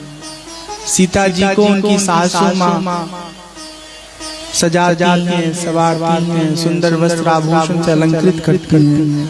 सभा लगी हुई है, दिव्य सिंहासन सभा के मध्य रखा गया है।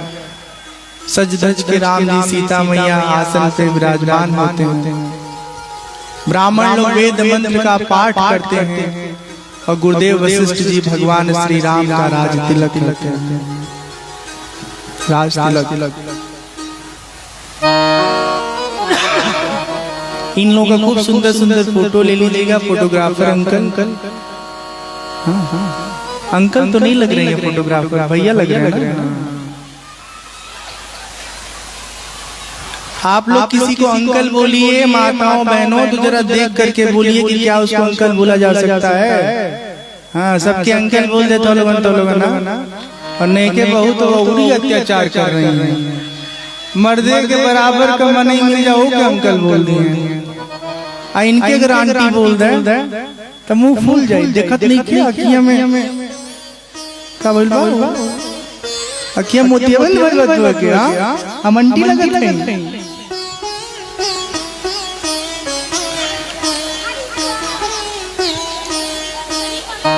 प्रथम तिलक वशिष्ठ मुनि कीन्हा, पुनि सब विप्र आय सुदीन्हा।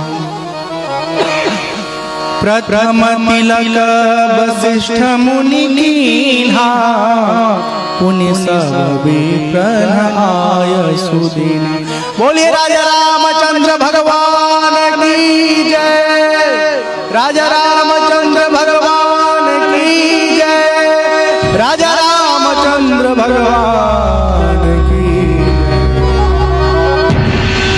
लखन लाल की जय, भरत महाराज की जय, शत्रुघ्न भैया की जय, सीता मैया की जय। जय जय सीताराम, जय जय राधे श्याम। भगवान अयोध्या के राजा बनते हैं, उनके राज्य में उनकी प्रजा अत्यंत आनंदित होती है, किसी को कोई कष्ट नहीं होता है। जब राज तिलक का कार्यक्रम हो जाता है, सब लोग आनंदित हो जाते हैं, तब भगवान अपने समस्त साथी से कहते हैं, उन साथियों से जो रणभूमि में साथ दिए कि अब आप लोग अपने अपने नगर को जाएं, अपनी जिम्मेदारी का निर्वाह करें। तो जो बाली के पुत्र अंगद जी हैं वो कहते हैं भगवान हमको मत जाने के लिए कहिए, और कैसे खुद को रुकने के लिए निवेदन करते हैं। भगवान राम से कहते हैं अंगद जी नीच टहल गृह के सब करी हूँ, पद पंकज बिलोकी भवतरी। हस कहीं चरणा परे प्रभु पाही, अब जनिनाथ कहूँ गृह जाई। जय सिया राम, जय जय सिया राम, जय सिया राम, जय जय सिया राम। अंगद जी कहते हैं हे प्रभु हम आपके घर का छोटा से छोटा काम करेंगे, पर हमको जाने के लिए मत कहिए। भगवान कहते हैं अंगद जी ये आपका घर है, आप आइएगा मिलिएगा, लेकिन अपने नगर जाकर के अपने चाचा सुग्रीव के कार्य को सहयोग प्रदान करिए। आप युवराज हैं। राम राज बैठे त्रैलोका, हर्षित भय सब गए, हर्षित भय गए सब शोका। बयर कर काहू सन कोई, राम प्रताप शमशा कोई। जो स्वभावगत विरोधाभास होता है वो सब समाप्त हो जाता है और सब लोग प्रेम पूर्वक मैत्री पूर्वक एक दूसरे के साथ रहते हैं, आनंदित होते हैं।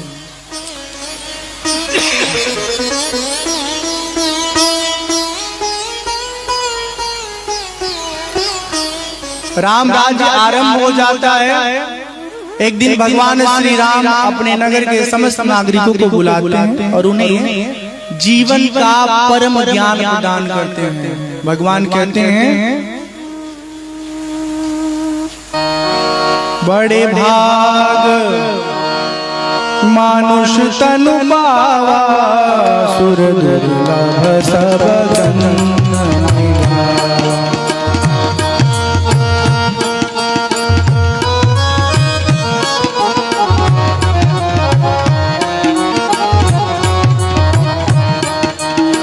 साधन धाम मोक्ष कर द्वारा, पाई जिन परलोक सवारा।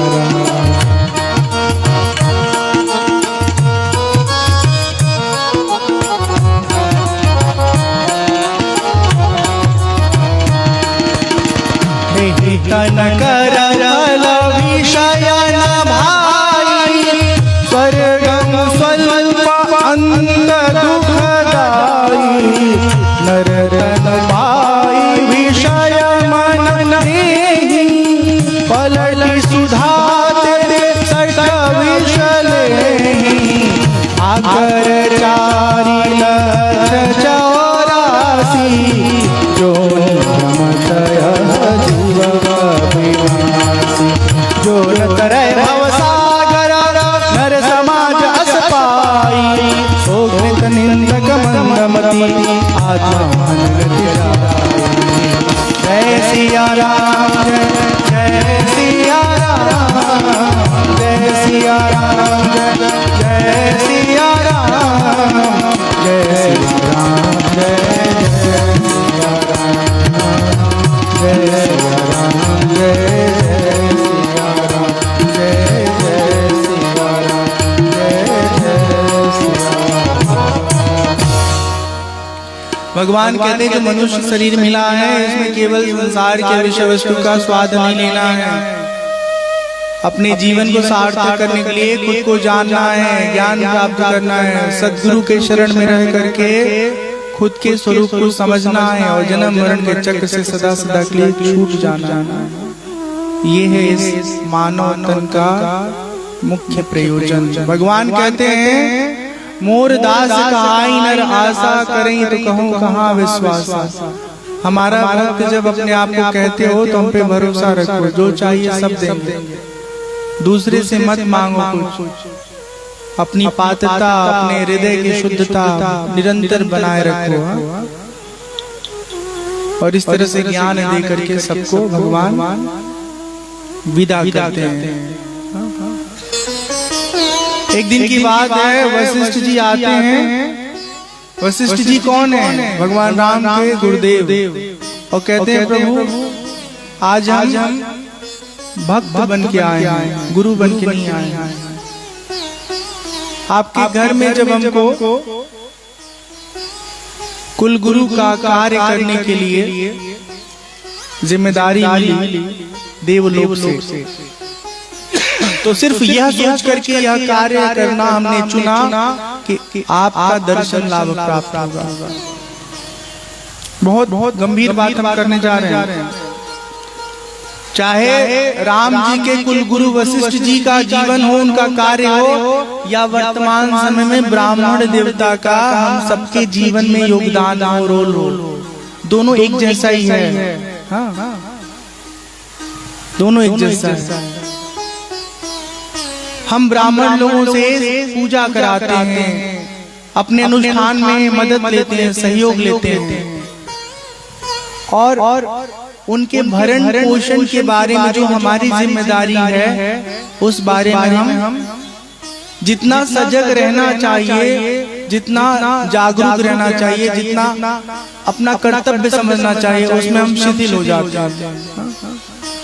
जिस परमात्मा ने हमको जीवन दिया है, इतना अच्छा ये संसार दिया है, बुद्धि दिया है, सामर्थ्य दिया है, जब उसी परमात्मा का पूजन करने हम बैठते हैं तो उनको उल्लू बनाने वाला सारा काम कर जाते हैं। कैसे कैसे? कपड़ा खरीद के लाएंगे। कौन सा कपड़ा? पूजा वाला कपड़ा। ठीक है, समझ में आ रही बात? अपने बेटा के कपड़ा लेने जाते हो कितना अच्छा लेते हो, और भगवान को चढ़ाने के लिए कपड़ा लेना है तो कैसा लेना है? हाँ, अब सोचिए, भगवान के लिए कुछ भी खरीदते हो तो ये सोचते हो कि जो आउट ऑफ स्टॉक क्लियर ही नहीं हो रहा है वही सामान आपको दुकानदार दे देता है, और कम पैसे में आप उसको लेके घर चले आते हो, और भगवान को चढ़ाते हो। चढ़ाने के बाद पंडित जी ले जाते हैं। अरे भाई, भगवान को चढ़ाए हो ठीक बात है, चढ़ाने के बाद पंडित जी को मिल जाएगा, तो किसी घर में जा रहे हैं तो अच्छी चीज जाए ना। हाँ, आप अपने सामर्थ्य के अनुसार अपना तो कद का ध्यान रखिए। बस इतनी सी प्रार्थना है कि पूजा पाठ के लिए कोई चीज खरीदिए तो अच्छी खरीदिए, अच्छी खरीदिए। आप 5 मिनट कपड़ा मत खरीदिए कि पहना तो पूरा टांग दिखाई दे। आप छोटा सा 20 रुपए का रुमाल खरीद के किसी गिफ्ट करिए ताकि मुंह पूछे गर्मी में तो उनका अच्छा लगे। ताली बजाइए। पंडित जी का नाम क्या है? बुला के नहीं, दुर्गा प्रताप प्रसाद जी। तो नाम नहीं बताएंगे, इनके तो जजमान कपड़ा दिया तो ये सोचने चले कि जंगिया सियाले थे। हाँ, और जंगिया सिया भी जैसे नहाए बैठले फस पार्टी। अरे तावे चले रहने। हाँ, बाथरूम का काम है आजकल, दादी बाथरूम में नहाता है ना, पट गया। अब इनका मेहरारू इनके बहुत डटली, कैसे कैसे बेवकूफ जजमान है आपके, सिलाइयों डांट चल गएगा। हंसे तो लोगन। हाँ, तो उनका कौन सामान अगर खराब हो तो कितना बुरा लगता है। अपने पति को डांट डांट कर हालत खराब कर देते हैं। यही मिला सबसे खराब सामान लाने के लिए।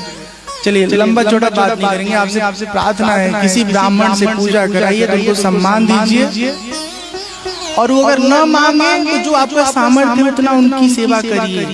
खेत बांधे रख करके कर्जा लेके पूजा नहीं कराना चाहिए। ना ही बजट बा तो पंडित जी के कह दे हमारे पास फूल बा, पत्ती बा, गाय का दूध बा, यही से पूज दे भगवान, हो जाएगा पूजा। लेकिन पवित्र मन से, चतुराई करके नहीं। तो ब्राह्मण का कार्य बहुत कठिन काम है। रुद्राभिषेक होता है ना सावन महीना में, कितना लगता है? 3 घंटा लग जाता है, ठीक से 4 घंटा बोला मंत्र, 4 घंटा करे जब आ जाइए। और बिना खैले पीले ब्राह्मण लोग बोलते हैं, और मांग लिए थोड़ा दक्षिणा, देखा लालची वाले पंडित। अरे उनका बाल बच्चे भी पढ़ते हैं फ्री में, कौन स्कूल उनके लड़का के नहीं पढ़ा होता यार। कमाइए कहीं नहीं तो मेहरारू छोड़ के भाग जाएगी। नहीं, अरे फिर पंडित जी पूजा करावे कि घरे खाना बना। बताओ लोगन, हम किसी एक ब्राह्मण के बारे में नहीं बात करें। अगर आपको कर्म कांड में निष्ठा है, आपको लगता है कि ब्राह्मण पूजा कराएं तो हमको कुछ पुण्य मिलेगा, तो अच्छे से करवाइए, उनकी खूब सेवा करिए। बस इतनी सी बात है। जैसे आप लोग चार्टर्ड अकाउंटेंट बन गए, लॉयर बन गए, डॉक्टर बन गए, अपने फील्ड में काम कर रहे हो, उसके लिए आपको अच्छा खासा सेवा शुल्क मिलता है। तो ब्राह्मण की जो जरूरत है उसको पूरी करिए, वो कब वो आपसे नहीं मांगेंगे। वो दिक्कत क्या होता है जब कहते हैं अरे जजमान जो बुझाई तो दे दिया, तो 4 घंटा पूजा कर पंडित जी, 101 रुपया लेके गोड़ छुआ था। अब माला दिन में 12 घंटा काम हो सकेला। अगर 3 जजमान 3 रुद्राभिषेक करावे, 101 रुपया दें, 303 रुपया हो। ठीक है, अब महीने का कितना हो जाए? 300 के हिसाब से 9,000, 5,000 बेचारे कमरा किराया में चल जाएगी। कम से कम 3-4 हजार में साग सब्जी में चल जाएगी। 2-3 हजार रुपया अगर एक लड़का बा तो पढ़ाई में खर्च हो जाए। अब बताओ, कुल मिला के 10-12 हजार तो ये हो गया। कहीं मेहरारू तबीयत खराब हो जाए तो चंदा मांगा तो पंडित। समझ आप लोग सबके समय की वैल्यू को समझिए, उसका भरण पोषण करिए। ब्राह्मण जीवन बहुत बहुत बहुत तपस्या से भरा जीवन है। अब ज्यादा पे बात नहीं करना हमको, बस इतने हैं कि पंडित लोग हाँ जे ब्राह्मण गुटखा खा के पूजा करावे आए वो से पहला और आखिरी पूजा कराई, दोबारा कबू पूजा मत कराइए। उनसे कहा कि पंडित जी पूजा करे के बाद तो पहले हमारे गुटखा छोड़ा, तो 50 रुपया एक्स्ट्रा दे। हाँ किसी तरह का कोई बुरा आदत है ब्राह्मण में, उस ब्राह्मण का परित्याग कर दीजिए आप एकदम से, मत करें। लेकिन जो सच में गुरुकुल में पढ़े हैं, बचपन से अच्छे से सीखे हैं, समझे, उनका खूब पोषण करिए। ठीक है। भगवान के सम्मुख आ करके वशिष्ठ जी क्या मांगते हैं ध्यान से सुनिए।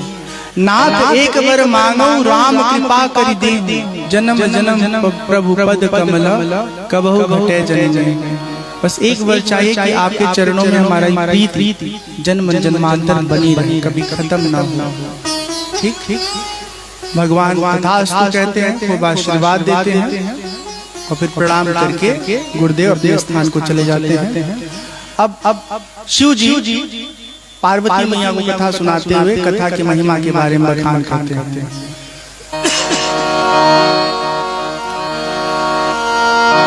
गिरिजा सुनहु बिसद यह कथा, मैं सब कही मोरी मन जथा। रामचरित शतकोटि अपारा, सुत सागरा न बरन पारा। राम अनंत अनंत गुमानी, जन्म कर्म अनंत नमानी। विमल कथा हरि पद दायनी, भगति हुई सुनी अनपायनी। जय सिया राम जय जय जय सिया राम, जय सिया राम जय जय सिया राम।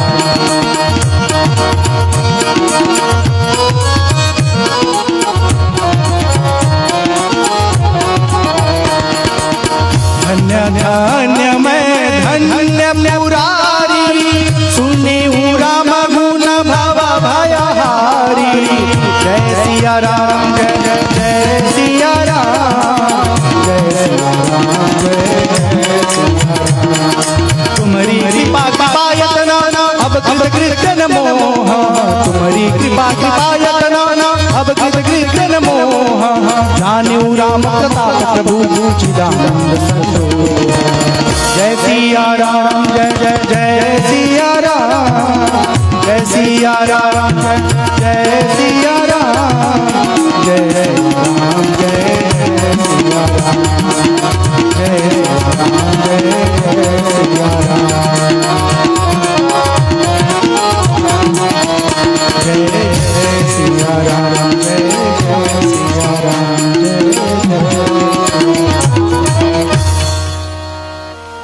भगवान शिव जी माँ पार्वती को कथा सुनाते हुए कहते हैं कि हे पार्वती, भगवान राम अनंत हैं, उनकी कथाएं अनंत हैं। अलग अलग ब्रह्मांड में, इस विशाल विराट ब्रह्मांड में कई कई अलग अलग लोकांतर हैं। तो हर जगह कहीं त्रेता चल रहा होगा, कहीं द्वापर चल रहा होगा, यहाँ पर इस समय कलयुग चल रहा है।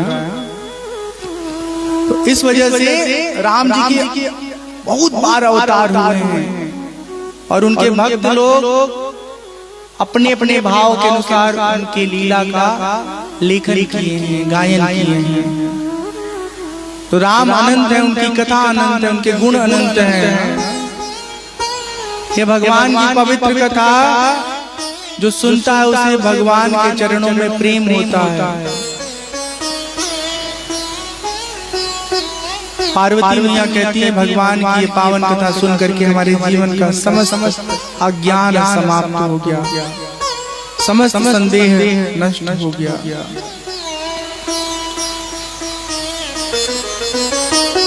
राम कथा के तेई अधिकारी, जिनके सत्संगत गति प्यारी। राम कथा के वही सच्चे पात्र श्रोता हैं जिनको सत्संग में प्रेम होता है, सत्संग से लगाव होता है। राम चरण रति जो चह अथवा पद निर्वाण भाव सहित सो यह कथा करऊं श्रवण पुटपान। भगवान राम से प्रेम चाहते हैं या मुक्ति चाहते हैं, दोनों में राम कथा श्रवण अत्यंत सहायक साधन है। माँ पार्वती कहती हैं अब कृतकृत्य मैं कृतकृत्य भयं अब तव प्रसाद विश्वेश उपजी राम भगति दृढ़ बीते सकल क्लेश। अब मैं कृतकृत्य हो गई हूँ, मेरे जीवन का समस्त ज्ञान भ्रम समाप्त हो गया। एकदम अंतिम पड़ाव में राम कथा के महिमा का बहुत सुंदर निरूपण है।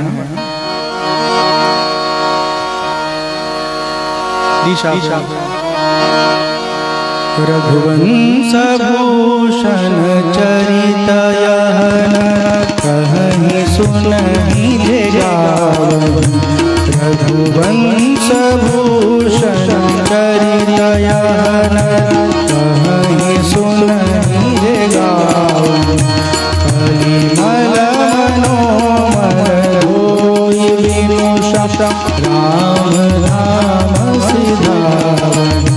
सतपंच चौपाई मनोहर जानी जो नर उर धरे। दारुण विद्या चरित विकार रघुवर हरे।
सुजान कृपानि धान अनाथ पर कर पीजो।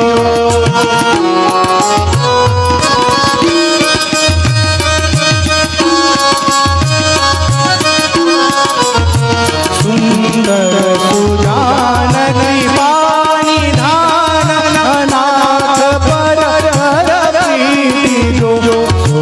एक राम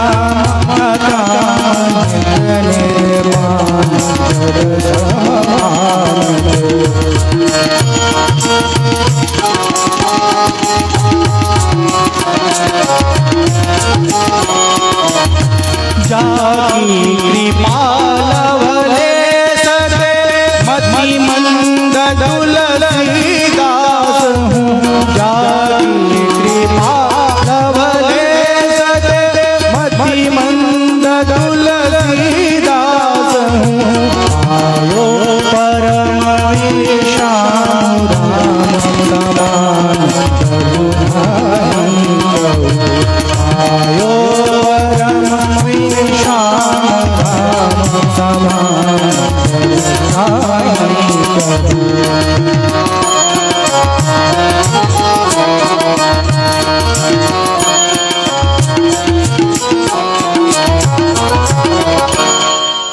बहुत सुंदर भाव है। रघुवंश भूषण चरित यह नर कहीं सुनहि जे गावन्। जो कोई भी भगवान श्री राम भगवान श्री राम के चरित्र का पाठ करता है, श्रवण करता है, उसके चित्त पर कलिकाल का प्रभाव असर नहीं डालता। लेकिन किस तरह का पाठ? समझ के पाठ। ज्ञान से भरे बहुत सारे चौपाई बीच बीच में आते हैं। 5-7 चौपाई उसको याद कर लीजिए और जब जब पीड़ा आए तो उसके अर्थ का चिंतन करिए। हम सबके जीवन पर अविद्या का प्रभाव, दुख दर्द का जो असर होता है वो कम हो जाएगा। बहुत सुंदर बात कही गई, सुंदर सुजान कृपा निधान अनाथ पर कर प्रीति जो। एक परमात्मा ही है जो अनाथों से प्रेम करते हैं। सो एक राम अकाम हित निर्वाण प्रद समान को। केवल राम ही है जो निष्काम भाव से बिना किसी चाह के हम भक्तों से प्रेम करते हैं। जाकी कृपा लवलेश ते मतिमंद तुलसीदास हूँ, जाकी कृपा लवलेश ते मतिमंद तुलसीदास हूँ, पायो परम विश्राम राम समान प्रभु नाहि कहूँ। जिसकी कृपा के लेश मात्र से तुलसी बाबा कहते हैं हमको परम विश्राम प्राप्त हुआ। लेश मात्र समझते हैं, एक रेशा बराबर उनका कृपा मिला तो परम विश्राम मिल गया। तुलसीदास बाबा कहते हैं उन राम के समान दूसरा कोई नहीं है। बहुत सुंदर भाव है। तुलसीदास बाबा कहते हैं मौसम दीन दीन हिता तुम समान रघुवीर, अस विचार रघुवंश मणि हरहु विषम कामी नारी प्यारी जिमी लोभी प्रिय जिना तिमि रघुनाथ निरंतर प्रिय लागहु मोहिरा, प्रिय लागहु मोहिरा, प्रिय लागहु मोहिरा।